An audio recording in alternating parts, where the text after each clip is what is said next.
Hello you guys, and welcome to Mr. and Mrs. Social Studies.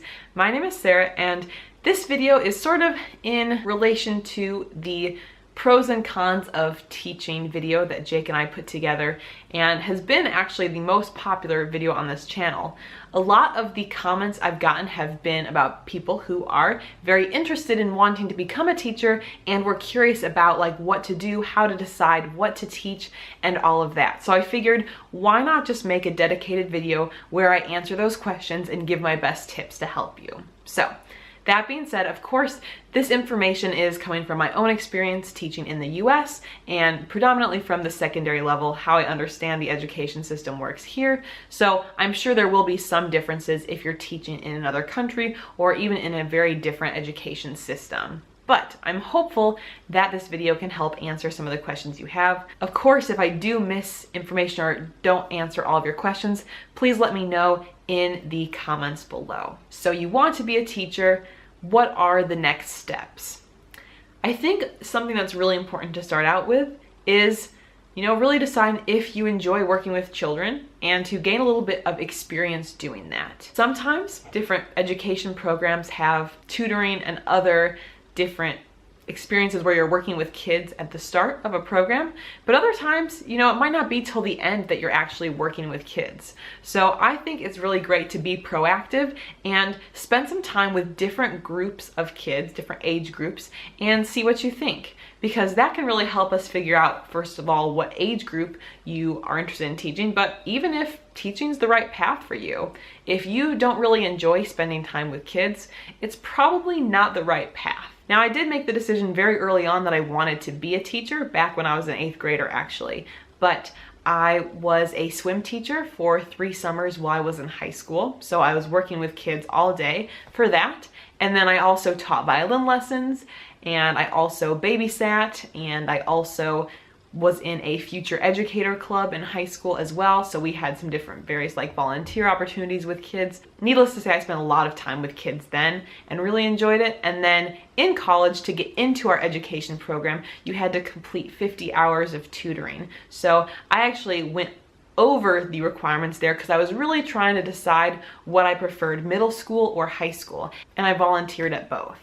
I ended up deciding that I preferred middle school out of the 2 options, and that was something that was really great that tutoring showed me.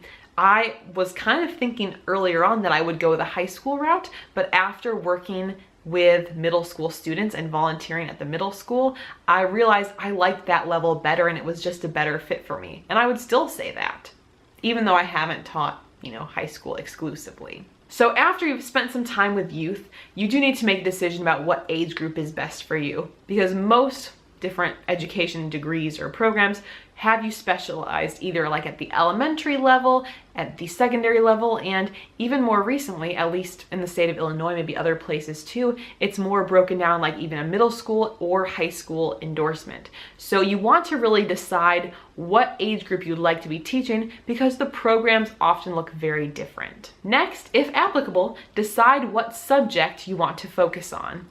Now, at the secondary level, this is probably the subject that you'll be teaching, but you also might need to have a specialty such as math or reading if you are at the elementary level, and that's where maybe you have some additional classes or an area that you want to be a little bit more well-versed at. So making that decision is very important as well, and I think when you are deciding this, it might be helpful to consider what other options you have with that particular content or degree.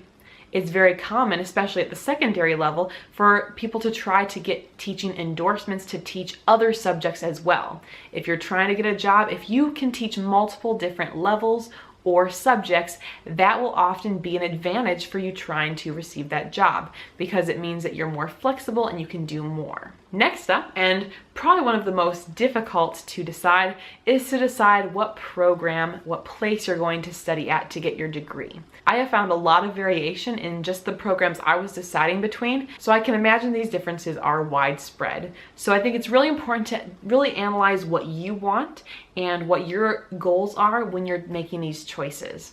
And because this is a more complex topic, I actually am making a part 2 of this where I go into more depth about choosing a program. That video will be out very shortly. If you're not yet subscribed to the channel, you can actually do that below so you don't miss when I put that video out. And finally, after you have taken the chance to evaluate the pros and cons of that particular program or university, then it's time to actually meet the requirements of that program and go through whatever their progression is of usually different courses and maybe some observations, usually ending with student teaching. So going through that program will then allow you to become certified as a teacher. There may be some additional requirements based upon your state, but that would be my best recommendation about the progression if you are interested in being a teacher. If you are interested in more education-related content, you have come to the right place. Feel free to subscribe to the channel right over here, and you can check out any of my past videos here, and we'll see you guys in the next video where we'll talk about how to choose the best teacher education program for you. We'll see you next time. Bye.